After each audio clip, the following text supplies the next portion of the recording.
All right, in this video I want to continue looking at sketching functions. We sort of started right where we left off last time.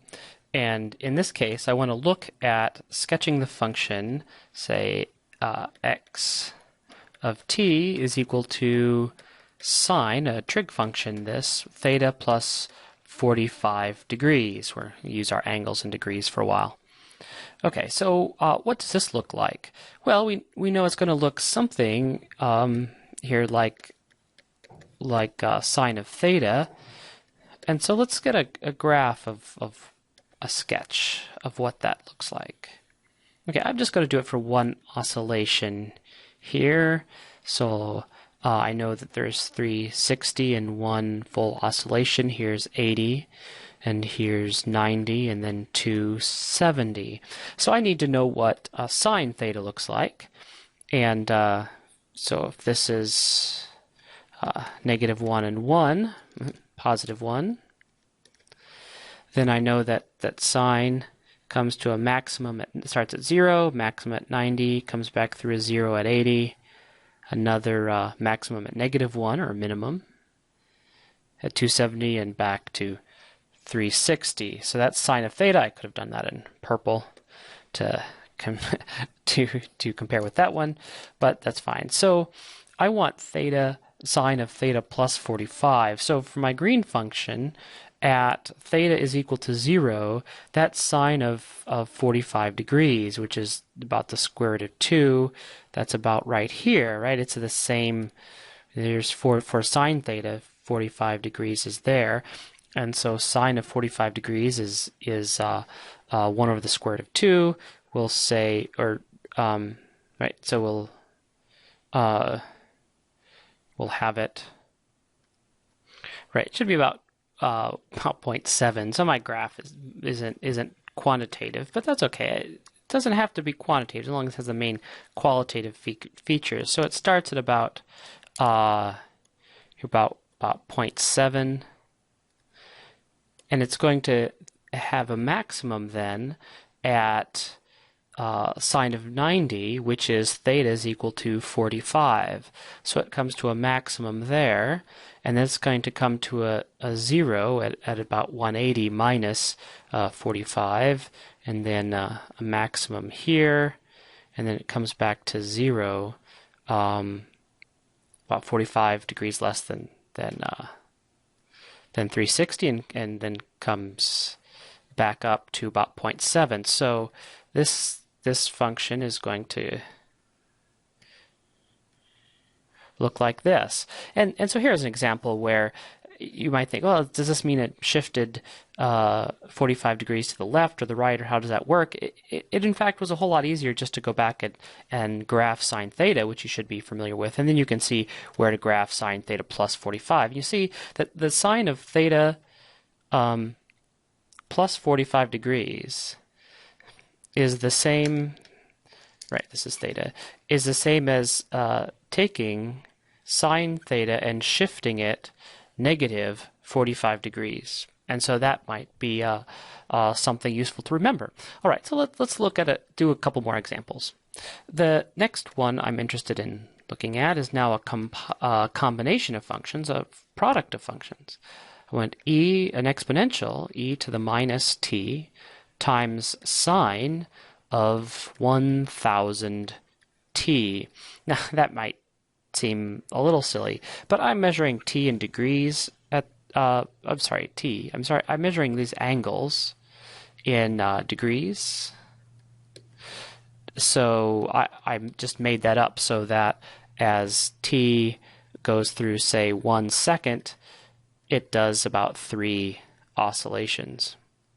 All right, so I'm going to graph these two separately first. First, let me look at sine of 1000 t. So it's going to go through it's very qualitatively here. It's going to go not quite 3 oscillations through for 1 second. So I'm just roughly ballparking it here. but somewhere between 2 and 3 oscillations for each second. So it's going to look something like that if that is 1, -1.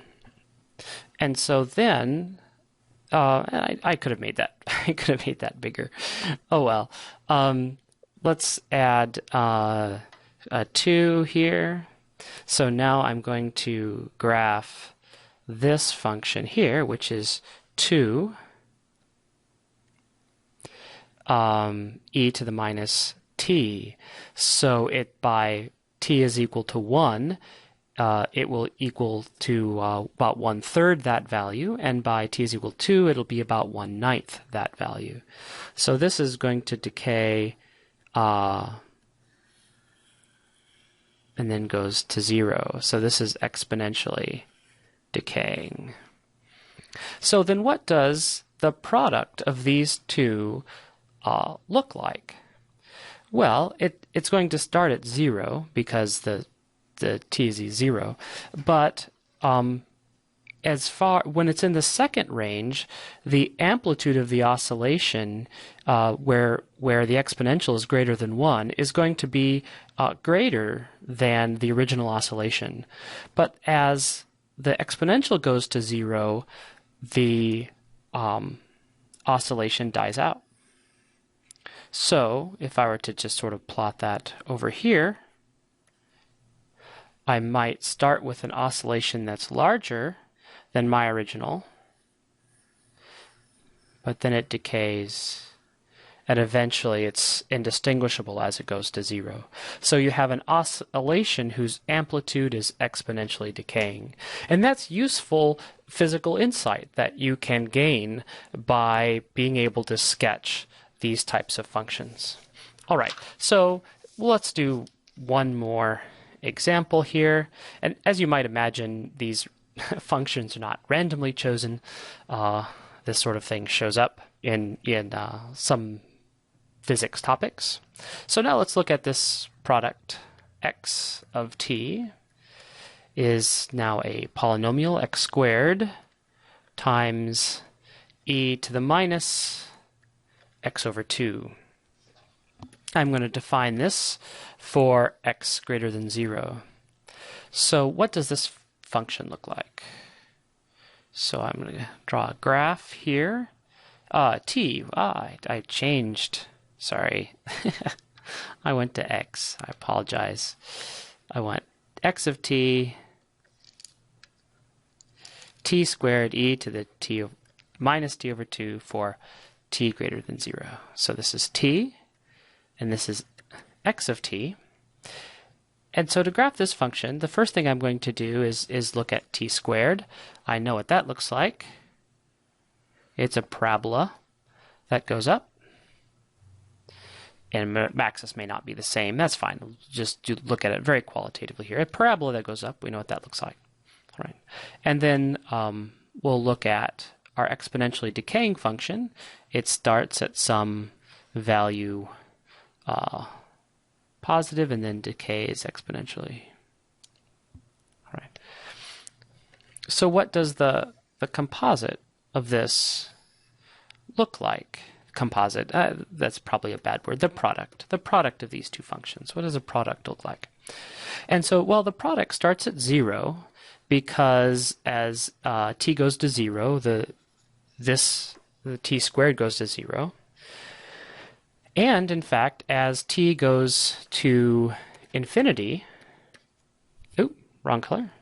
As t goes to infinity, it also goes to 0. Because the exponential goes to 0. And so that's important. Well, that's not obvious. That's the point I wanted to make, was that as t goes to infinity, note that the t squared goes to infinity, but the exponential goes to 0. And so one of the things that you should know as a mathematical, with your mathematical intuition at this point, is that exponential functions will go to 0 much faster than any polynomial will go to infinity. So as these two compete, as t goes to infinity, the exponential wins out. So the product of these two functions goes to 0 as t goes to infinity.